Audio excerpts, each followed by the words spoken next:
views and opinions expressed in this program are those of the participants and do not necessarily reflect the views of BronxNet or the program underwriters. Here we go. I'm the Dr. Bob Lee from 107.5 WGLS. You're watching Open BXRX. Welcome, welcome, welcome. You're always welcome to the show. In fact, we have another fantastic one here. Coming up on today's show, we'll hear from two community organizers who are doing great things for their community. And then we'll spotlight an organization that is providing supportive services for people dealing with difficult circumstances. After that, we'll learn about the services one Bronx influencer is providing for people, for those in need. Plus, we'll hear from my man, Bobby C. He has the latest in the world of sports. You never know what he's going to give you, but it's going to be all about sports, okay? And then lastly, we'll hear from a Bronx artist and find out all about her latest work, find out what she's doing, what she's up to, find out the who, when, the 5 W's. All of that and more is coming your way. Stay tuned. We've got it wide open right here on Open.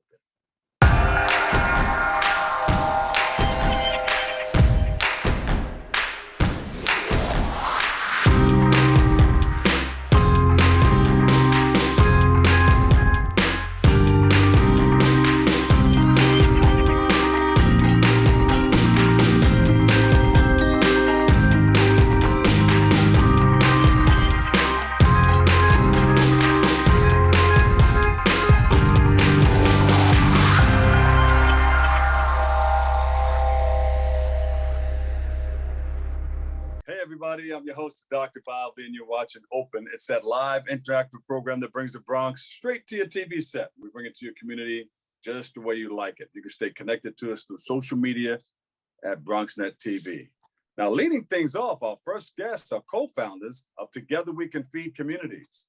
And he joined us today to speak about how they are working to fight food insecurities and provide food for people in various communities. So please welcome to the show, Francine Szymanski and Danny Monge. Hey, how are you? Hi guys, how are you this morning? Good morning, guys. All right. Welcome to the show.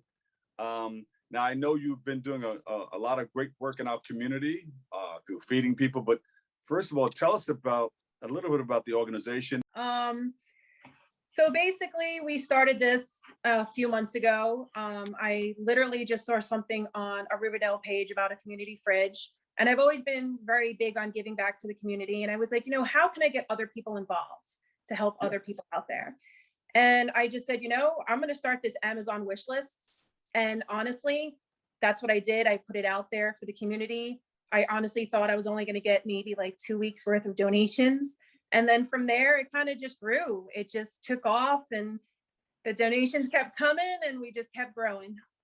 So we got something then. And Danny popped in and he said, let's do this. Yeah, pretty much.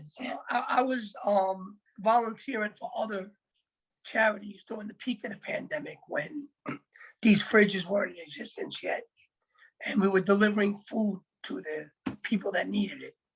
And when I saw what Together We Can Feed Communities was doing and how big they took off and realized that it was just 2 women from the Bronx working on their own, filling these fridges, I was compelled to reach out and give them a hand.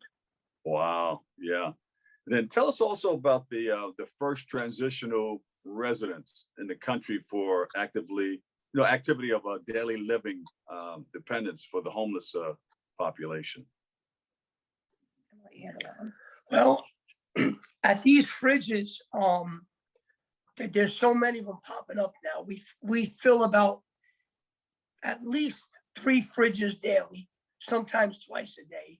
And we spread out to about 8 local fridges in the Inwood, Washington Heights area, different areas of the Bronx, because we've gotten so many generous donations from people because we rely solely on donations. And people have been very gracious in providing hygiene products, food, baby diapers, feminine products for women. We put together hygiene kits for both men and women, and we bring them to the shelves and we bring food to the fridges.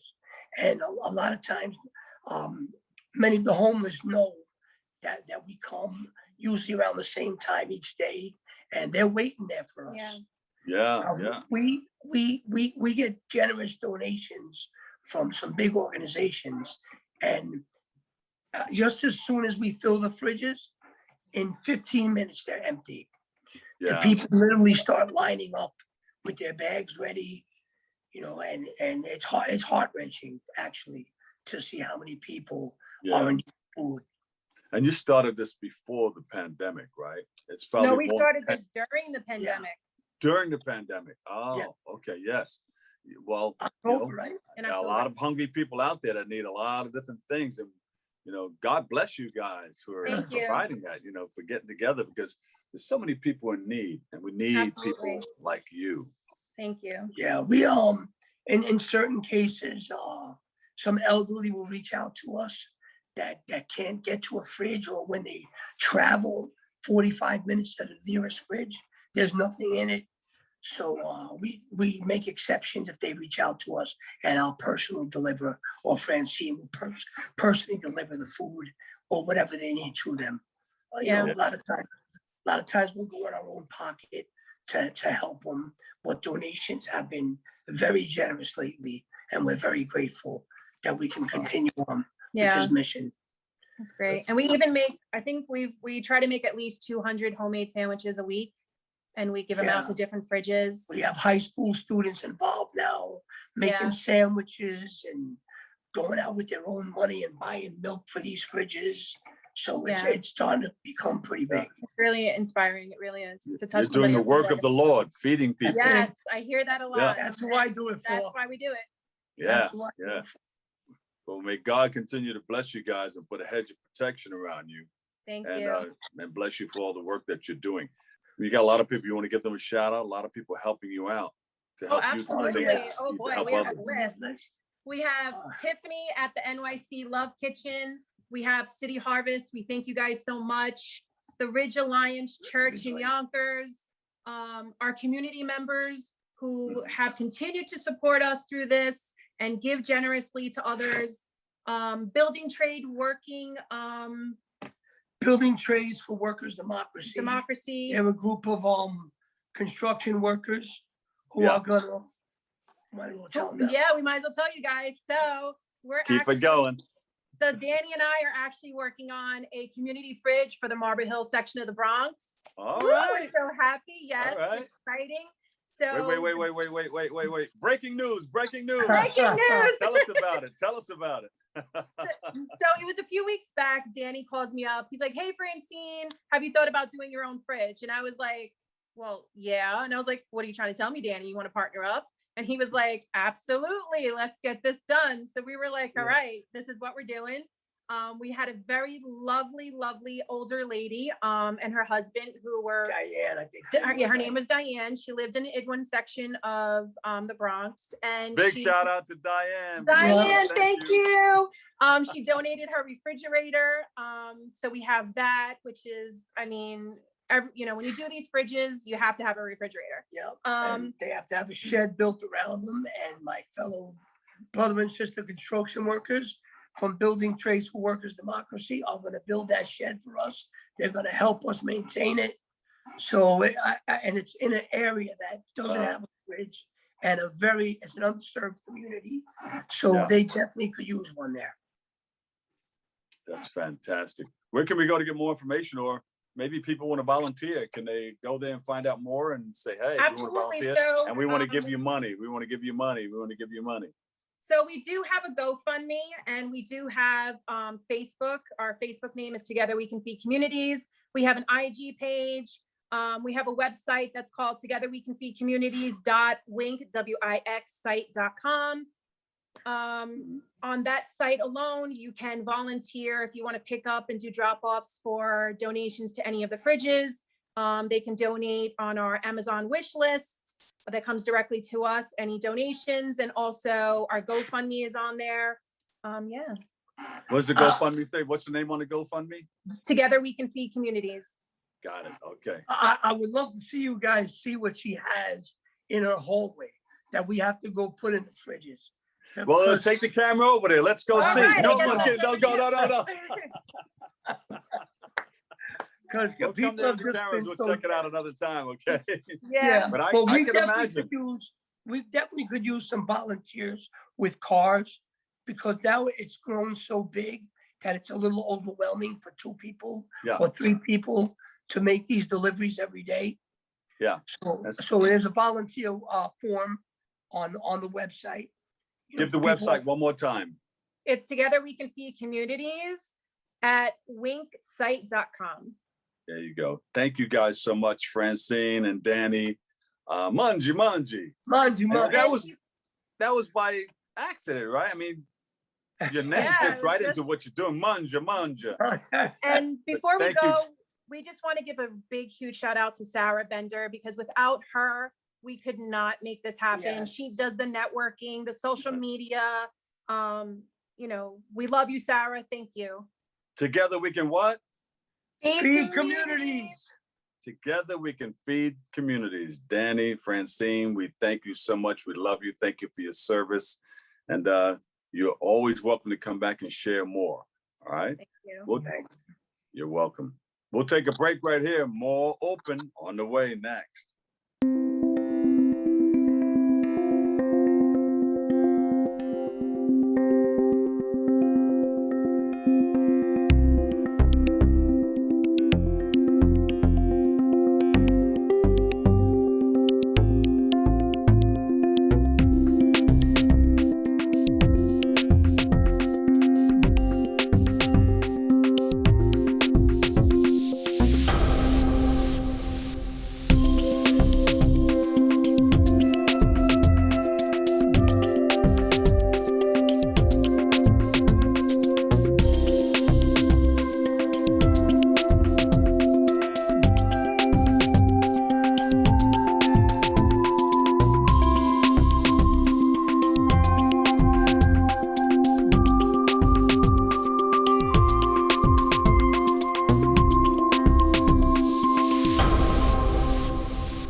Welcome back. I'm the Dr. Bob Lee from 107.5 WBLS, and we've got a fantastic show in the works for you. Our next guest is the CEO and president of Barrier Free Living, and he's here to speak about the support services his organization is offering to victims of domestic violence with disabilities. So please welcome to the show, Paul Feuerstein. How are you? Doing fine, thank you. How are you? Good. I Getting used to love the the brave books, new Joe. world. Yeah, I know. Say it again. Getting used to the brave new world of Zoom. I know, and we've been doing it for about a year now. When we first started doing it, we were like, "What the heck is this?" But here we are. This is it. You know, we Zoom this, and we host, and we DJ, and we do all kinds of things. We have these big meetings, and I think do you have stock in it? No, I'm only kidding. I wish I did. Yes. Tell us about barrier-free living. Okay, we are celebrating this year our 40th anniversary. We started as a program that had been working with newly disabled individuals to help them get acclimated in the community, and we grew from there. 35 years ago, I interviewed a deaf woman for a position in our mental health program. And in the interview, she said, I have 13 years experience working with disabled victims of domestic violence. I'd been in the field for about 8-9 years at that point. And in the back of my head, I was going, that's interesting. We don't have any. But I hired her and she taught us to ask the right questions. And we had a lot. And what we learned at that point was there was a survey done, national survey by 2 researchers with disabilities, 2 women from San Francisco. And the number one issue of 200 leaders in the independent living movement, 200 women leaders, was domestic abuse. And that opened our eyes to an issue that I hadn't thought about before. And a lot of people still don't connect the dots between domestic violence and people with disabilities. Yeah. When you think about power and control as the central issue, who better to control than a person with a disability? And so the rate is about 4 times the rate of the general population, both for children with disabilities as well as for adults with disabilities.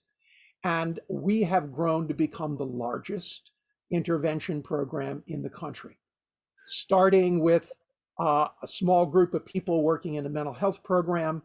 And in 1997, we were funded by the Human Resource Administration to form the first citywide non-residential, not shelter program for people with disabilities in New York City. And we're citywide, and we've been operating that program since '97.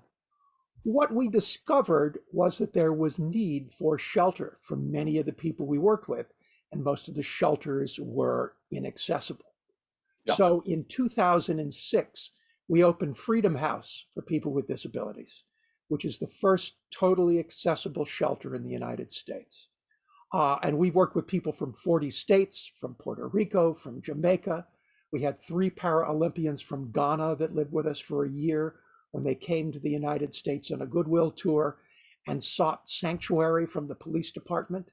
The police reached out to Sanctuary for Families, one of our partner agencies, and the director of their legal services reached out to me the day before Thanksgiving, I think it was in 2015, to say, Paul, have I got a story to tell you about these 3 women who came seeking freedom. And by the end of Thanksgiving weekend, they lived with us. They were with us for about a year, or they moved in an accessible place in the homeless system. And Sanctuary is still working with them to get asylum in the United States. They have 3 top legal firms in New York City working with each of the women to help them find safety in the United States. And that's what we're about. Oh, that's wonderful. Paul, tell us about the support services that are offered to those victims. Well, I think we have a continuum of care. Secret Garden, as we call it, which is our non-residential program, was named that because there was a garden in the backyard of the New York City Housing Authority office space that we had at that point. Where was that located? Yes. It's a confidential location in Manhattan. Gotcha. Okay. All of that information is available through bflnyc.org, our website. Our telephone number is there. It is answered by our staff Monday through Friday, 9 to 5. We have a visual phone number for deaf individuals, which is answered as well, 9 to 5, Monday through Friday. And that's a beginning for a lot of people to find basic information to say, I'm a victim of domestic violence, what can I do? And we work with a fair number of people, even those who choose to stay with their abusers to begin with for safety's sake, because they're not ready to leave. And when they are, Freedom House, our domestic violence shelter, is available. We moved from originally having 86 beds licensed to now having 106 beds licensed, so that we can work with 106 individuals. And usually they're for anywhere from individuals who are coming on their own to families. I think the largest family we served was a woman with 9 children. And we were able to combine a number of our units together because we set up our shelter, since we built it from the ground up. We set it up for flexibility so that we could work with families of just about any size to be able to accommodate folks. And Paul, you know, there are a lot of people out there in need of your services. How does one get involved? Do they give you a call? I mean, sometimes they don't want to make that call because they are being, harassed. But when they do find that time to make that call and have that opening, what do they do? What do they say? What do they need? Well, if an individual goes to bflnyc.org and goes out to our program page, there is a place where individuals can chat with a member of our staff. And we set that up in the time of COVID because what's been called the hidden pandemic of this period is domestic violence. UN labeled domestic violence that international pandemic, as women with disabilities or women in general are forced to shelter in place with their abusers. And to provide an extra level of safety, we started a chat line, as did the National Domestic Violence Hotline and as well as the State Domestic Violence Hotline. Even Safe Horizon, that runs the regular domestic violence hotline, has a chat function now.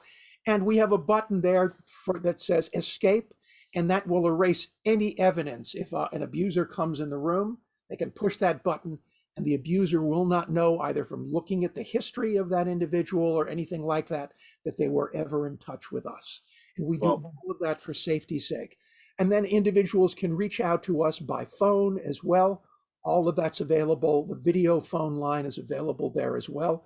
And there's information for being in touch with Freedom House that has a number where they can be reached directly, which is 212-400-6470. Or they can reach out to 311 and say they are a victim of domestic violence searching for shelter. They will be connected to the Safe Horizon hotline that can make a connection to us if they identify themselves as a person with a disability who is seeking accommodation. Barrier-free living. Yes. Thank you so much. Paul, you were going to say something? Go ahead. Yes, and one of the things we learned along the way in operating Freedom House was there was a percentage of people who came to us who were going to need intensive services after the fact. And as a result, we got into the supportive housing business.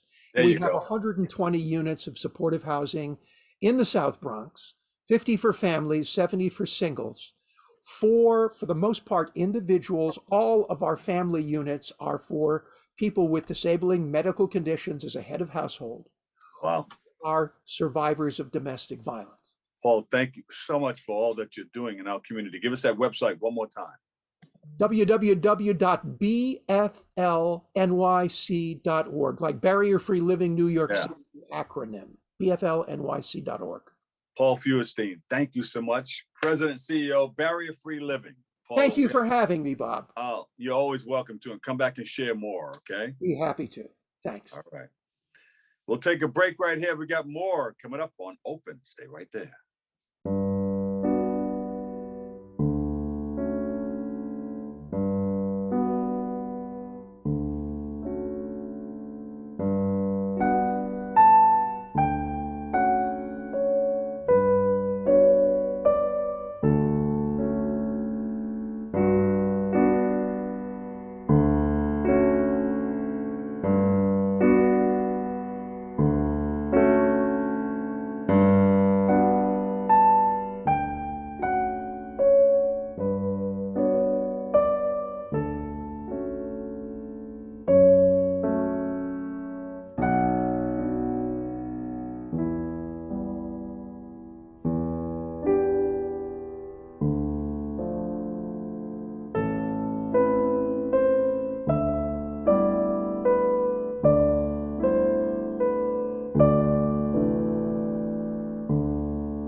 We built a media network for you.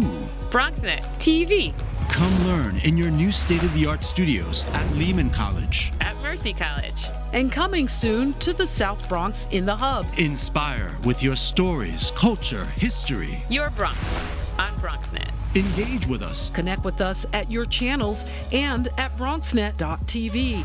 Learn, engage, inspire. BronxNet TV. From the Bronx to the world. BronxNet.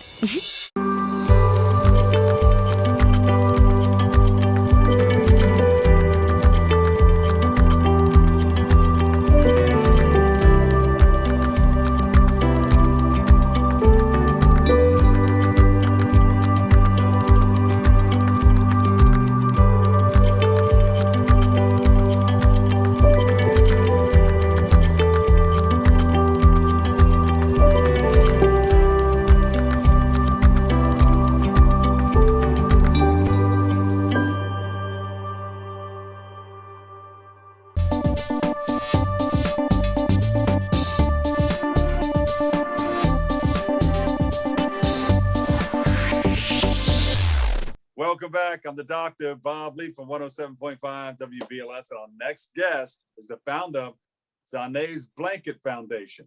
And well, she's here with us today to highlight the work that she's doing with her community to help those who are in need. So please welcome to the show, Joshlyn Perry. Joshlyn.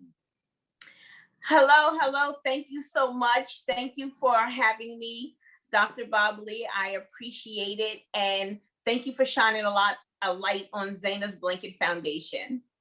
Yeah, you got to tell us a lot about that, but we have some things in common. You have, let me see, Crystal and Vaughn Harper. We mentioned that earlier off mic.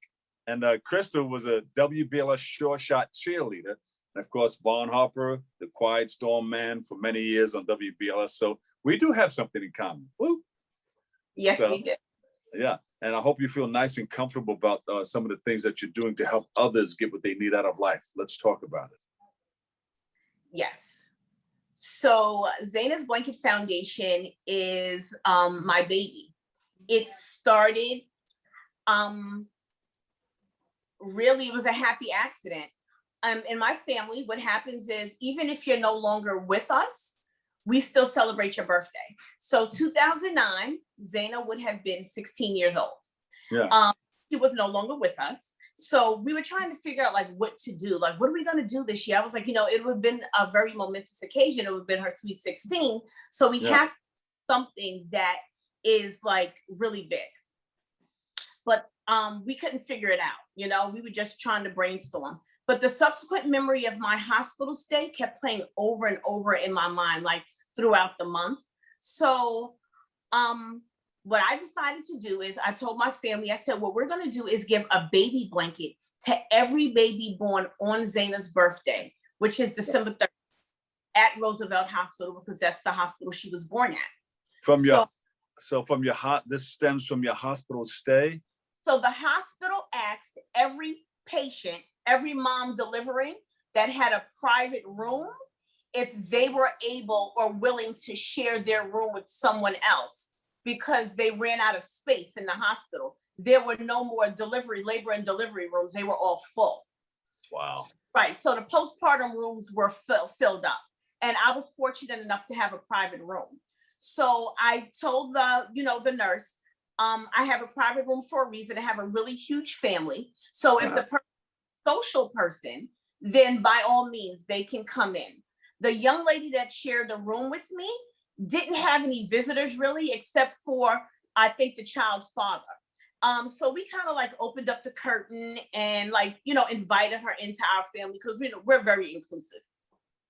So I didn't want to spend my new year in the hospital because my daughter was born December 30th. So I said, if I am healthy and she's healthy, can you please release us? So we got discharged on December 31st.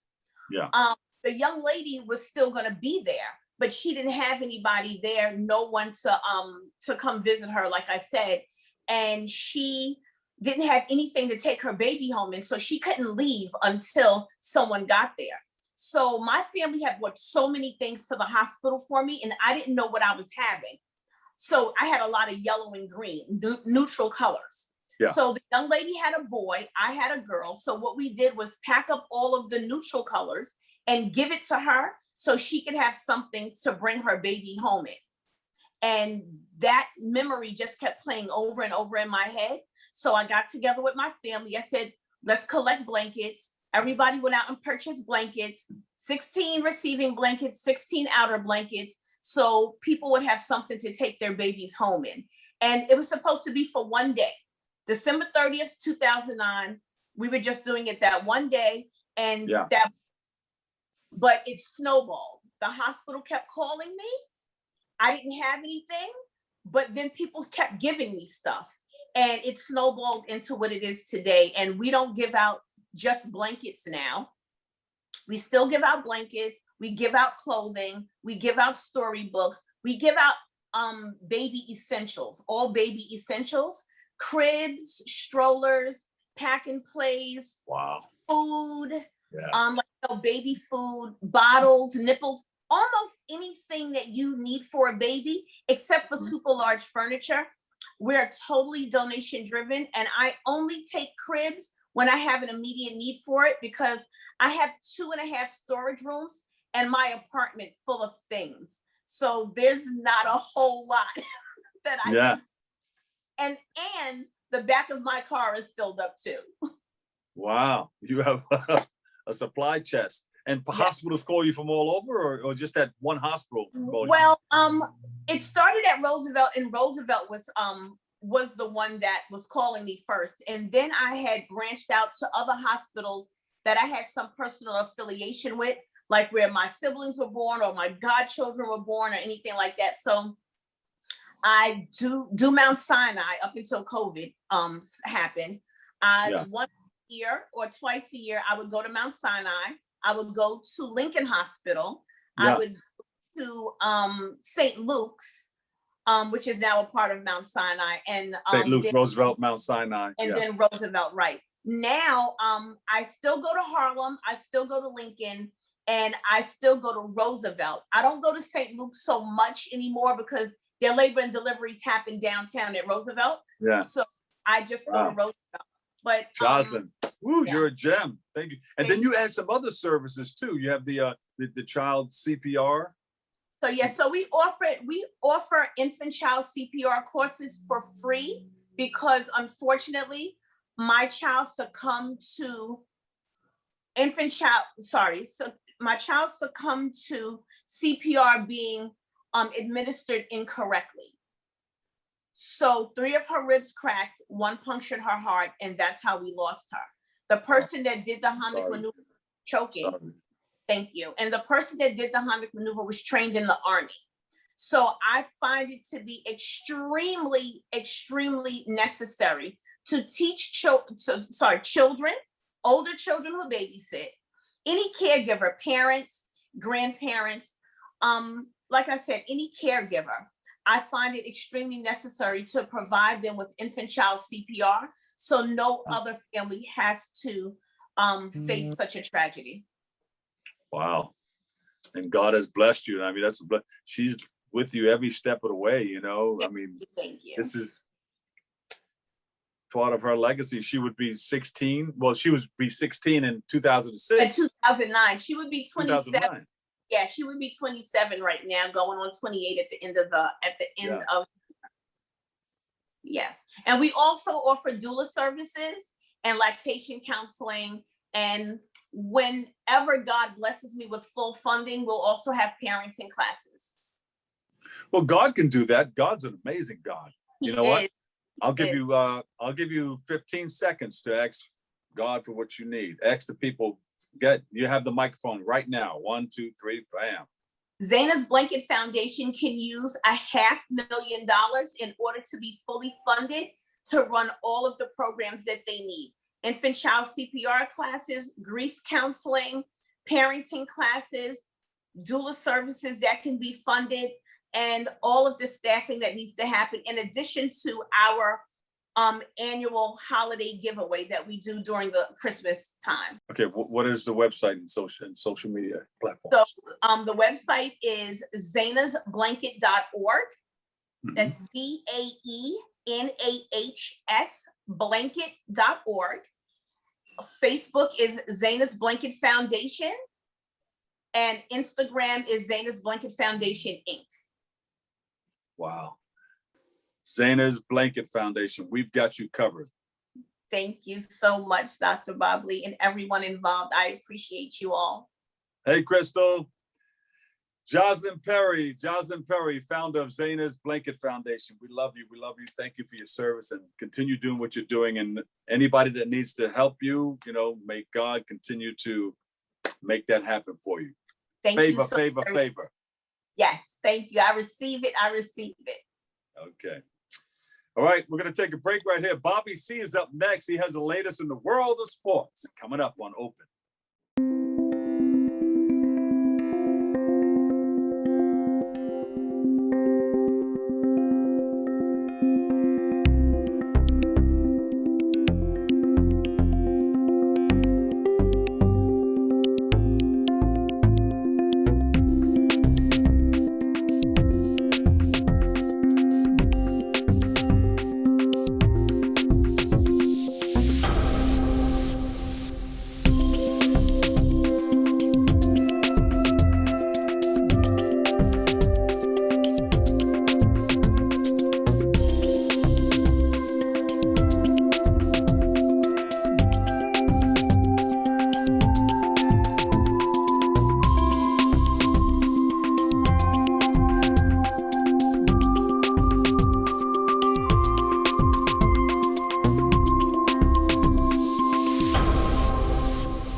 When taking public transportation, don't touch your phone. Carry hand sanitizer and use it immediately upon leaving the bus or train. Avoid touching your face. If someone is coughing or sneezing, move away. Wash your hands with soap and water as soon as possible. Limit contact with poles. If possible, avoid rush hour. Don't eat or drink on public transportation. Keep your bag off the floor or other surfaces. Avoid directly touching turnstiles. Stay up to date with the latest from your local health department and CDC.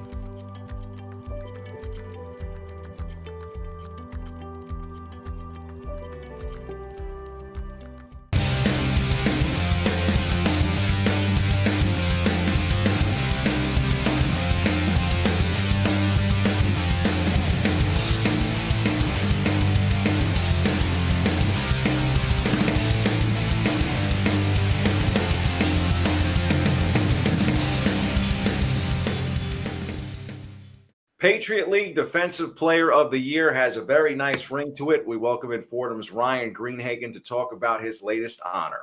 Ryan, how are you? Good morning. Good morning. How you doing? Been a tough year, I know, for most college football players, especially the students at Fordham.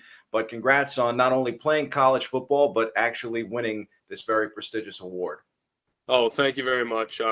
Very, very honored.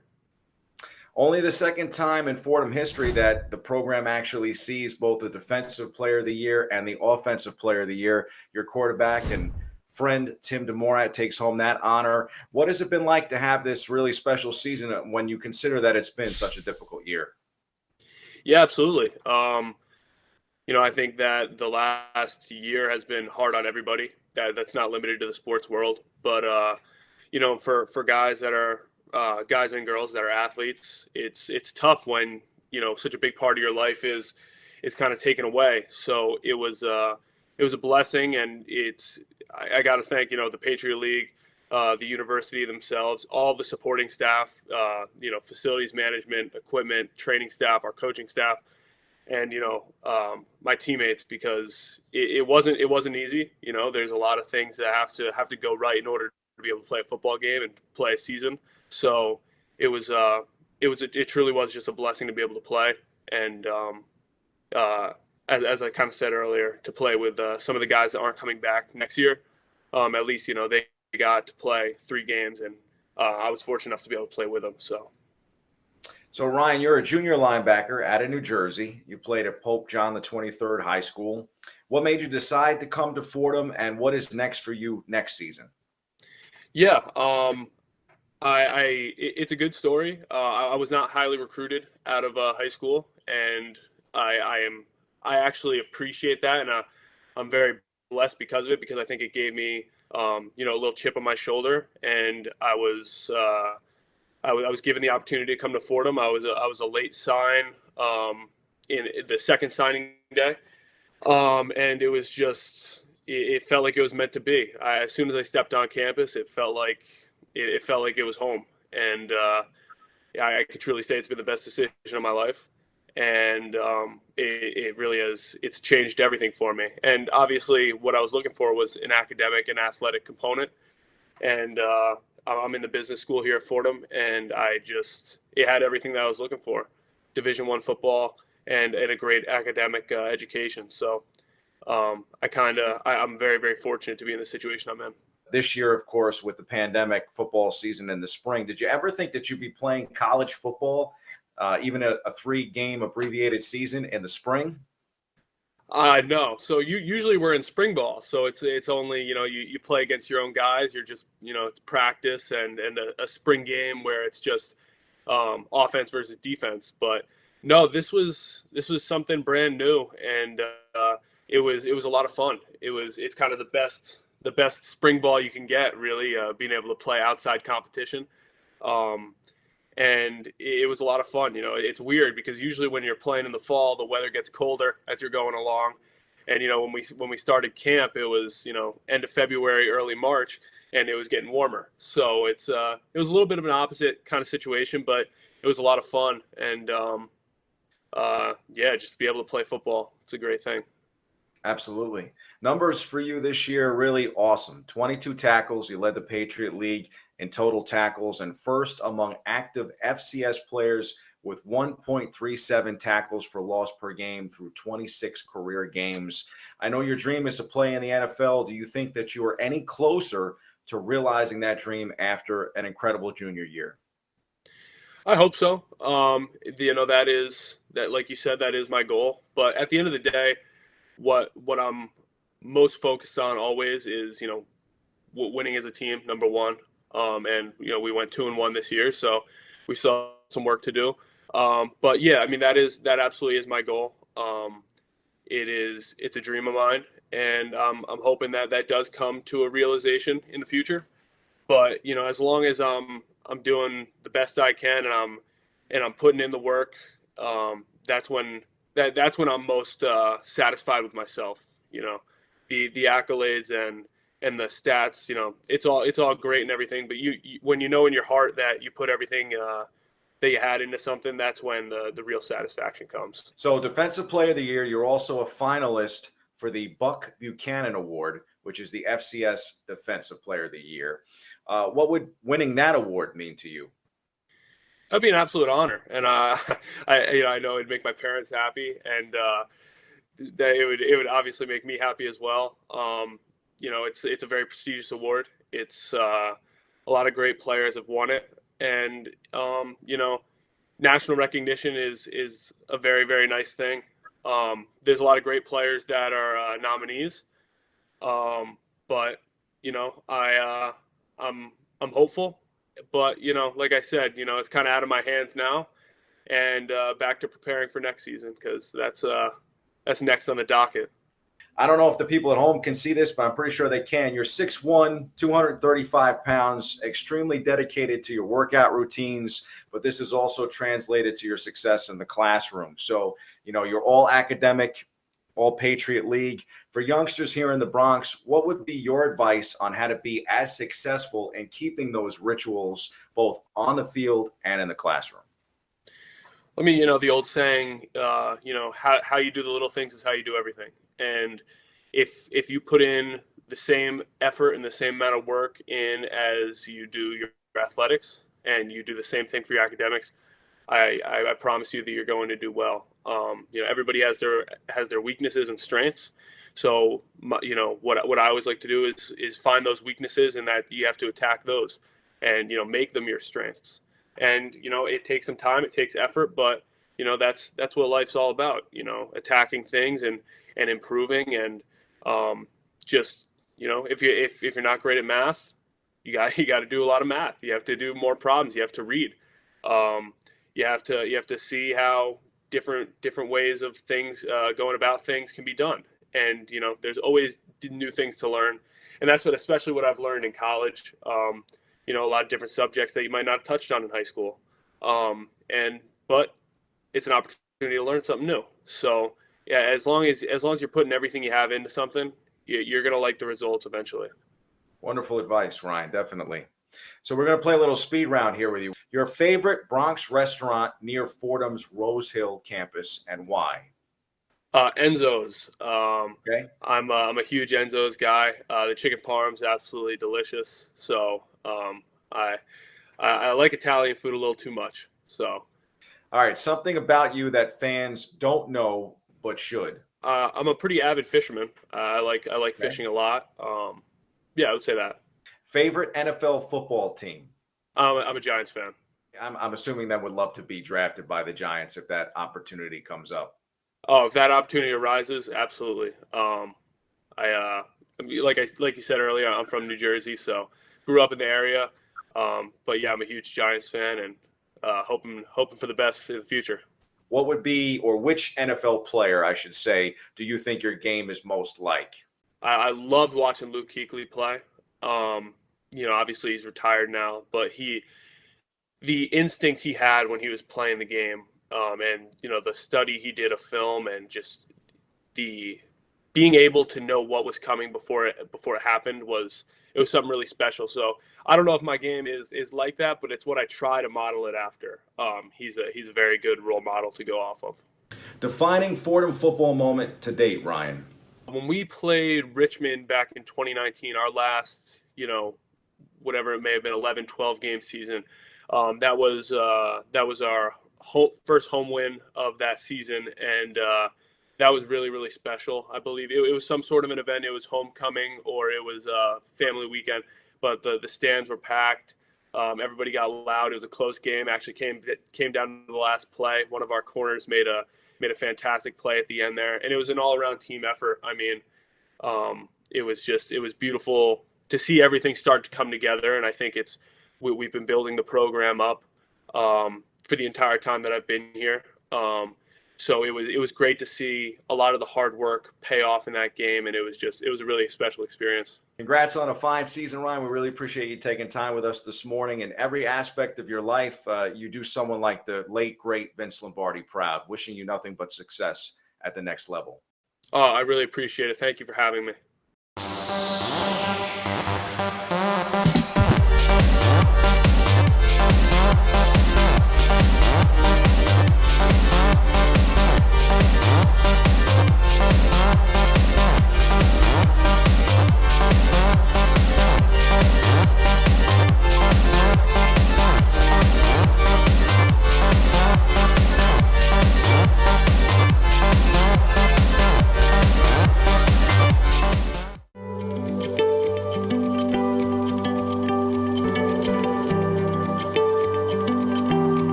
Welcome back, everybody. I'm the Dr. Bob Lee from 107.5 WBLS, and we are in this show. Lots of great people come through here. You too can come through here. We'll give you information. All right, our next guest is an artist, and she joins us to speak about how she rekindled her passion for art. And that's to share her latest work. She's here to do that. So please welcome to the show. You ready? Keandra Sellami is in the house. Here we go. Keandra, how are you? I'm good. How are you? Good, good, good. I love that background. I love that whole thing. And I know you have your friend and your personal friend on the side of you, on your left-hand side of you, because I saw her stick her head in there a little while ago. Yes, that's my PR agent. There you go. Tell us about what you're doing. Tell us what it's all about. So I, rekindled my love of art through paint and sips. I began painting with my organization, who did a paint and sip last fall and previously did one the year before. And I loved it. I absolutely loved it. And I just went to the store one day and said, I'm just going to buy a whole bunch of art supplies. And there I was painting. And unbeknownst to me, I was actually good at it. Yeah. So you had that deep down passion, but you didn't know it yet. You had to find that, huh? I had to find it again. I think when I was a little girl, I went to an art institute in Mamaroneck for children.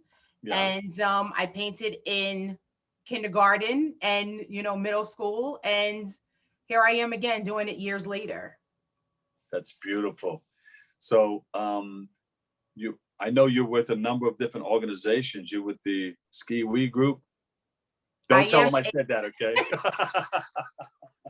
I am a member of Alpha Kappa Alpha Sorority. Absolutely. Do they let you do the call? They let me do the call. I'm a member, of course. Let me hear you say it. I can't do it. You have to do it. I'll do a little baby one because I'm indoors. That's all right. It's okay. It's your segment. It's okay. It's all good. So tell us, where do you want to go from here with it? I just want to continue painting, and I also do some crafting as well. So, between those two, those are the things that I really like to do. Maybe one day I'll go to school for it and get some more training, and, we'll see how it goes. But what does your publicist say? My publicist wants to quit her day job. So I'm sure she wants me to go all the way with this and ride it until the wheels fall off. Yeah. Yeah, I hear a lot of people say that, ride it until the wheels fall off. Yes. Now you put some pieces together for your sorority. Tell us about that. So I, one day, of course, was looking at things in the house and I said, I'm going to replicate this. And I did that. I painted an ivy leaf, and then I also did some crafting and did a footstool and a big ivy leaf as well out of wood.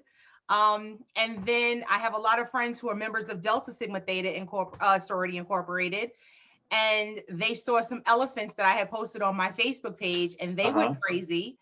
So I started painting elephants with, DST and their line numbers and everything all over it. So I've been able to bless a lot of people, and it's made them happy. It's made me happy. Yeah. So just tell people that this is my love. This is my passion, no competition or anything. This is how I love both you guys. Exactly. It's all business. It's all sisterhood. There you go. But I'm not going to ask you to do their calls. I know their call, but don't do it. No, I can't. So I mean, what are you really, really comfortable with in your artwork? What makes you very, very comfortable? Probably painting animals and painting people as well. Yes. I know. Did you send any in so that we can display later on? I absolutely did, and I bought some to show you as well. I have some. Okay. What do you have? Explain it. So, one of the things that everyone seems to love is this wonderful cheetah. So this is a picture of a cheetah that I did. And then this is my lady that I was just thought about her one day, and she came to mind. All right. So do you have plans on putting your work on display at an exhibition or anything like that? I don't have plans unless my agent books me for something wonderful. In the meantime, I'm displaying everything in my home and my friends' homes. And just, when people call, I'm painting items for them, whatever they request. your agent Phyllis knows all the things that are happening in the community. I'm sure she'll get you out there. Yes. If time permits, and if the things are good enough to go out and be able to display stuff. I know she knows about the Circle of Sisters that WBLS has. It's going to be in December, so you can get ready for that. Get a booth, get ready. All right, so you got some time to prepare for that. Where can we go? Can we go online and see a lot of the stuff? Yeah, so you can go to my Facebook page. It's called Bougie Brush, or you can email me at bougiebrush@yahoo.com, and then I can forward pictures, of course. Bougie Brush, there you go. Bougie is Bougie. Keandra Sellami, thank you so much for all the wonderful work that you're doing, and thank you for letting us see some beautiful things that you put together. Thank you so much. I appreciate it. All right. Give us that website one more time. It's my Facebook page. It's Bougie Brush, and I'm on Facebook, and that's BOUGIE. All right. All right. Thank you, Keandra Sellami. We appreciate your work, and we appreciate everything that you're doing. Unfortunately, that's all we have for today's show. No more time left. It's funny how time flies when you're having fun. And I want to thank all of our guests for joining us, and you all viewers for tuning in and checking it all out. You can keep following us at BronxNet TV for continued coverage. For all of us here at BronxNet, thank you so much. Thank you for putting it all out there, for doing all the hard work, and we appreciate you. And always remember this: what you are is God's gift to you, and what you make of yourself is your gift to God. So choose your choice and let your choice control the chooser. I'll catch you another day, another way. I'm the Dr. Bob Lee. I'll see you over 107.5 WBLS. Love you all. Peace.